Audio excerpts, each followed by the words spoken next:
The Bellman. He rang it in the marketplace. He rang it in the street. Old Silas was the bellman in the village of Purfleet. He'd rung the bell for 60 years. He'd rung the bell for war. He'd rung it for the harvest, but would ring the bell no more. The mayor and all his councillors had met within the hall, discussed the ponderous questions that would bear upon them all. Their gowns were trimmed with ermine, and the mayor he wore his chain. That solemn majesty of state was heard in their refrain. "We must dismiss the bellman," said the hoary Abel Creep. "He rings it at the strangest times. I just can't get to sleep." "Agreed," said Horace Bumblewit. "It's more than time enough. I thought that he'd be dead by this." "Hear, hear," said Toby Gruff.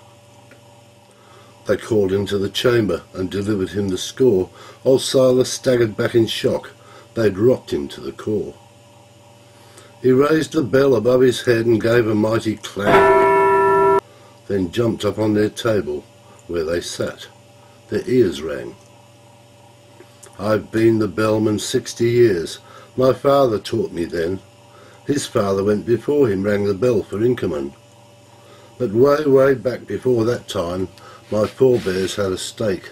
They warned of the Armada, rang the bell for Francis Drake." He stomped along their table in his coarse old hobnailed boots. He silenced their authority to rule in mean disputes. For every time a councillor would seek to raise his voice, the bell would drown his utterance. It gave them little choice. "There's been a bellman in this burg right back before King John. You think you petty underlings can rule once I'm gone? Your ancestors lie buried in the gravel by the church, while mine live on in history. I'll knock you off your perch." He raised the bell and made it peal. It rocked the ancient hall. The walls shook with vibrations till the roof began to fall. The beams came crashing down in a scenario from hell. "Your time is not forever," cried the man who rang the bell.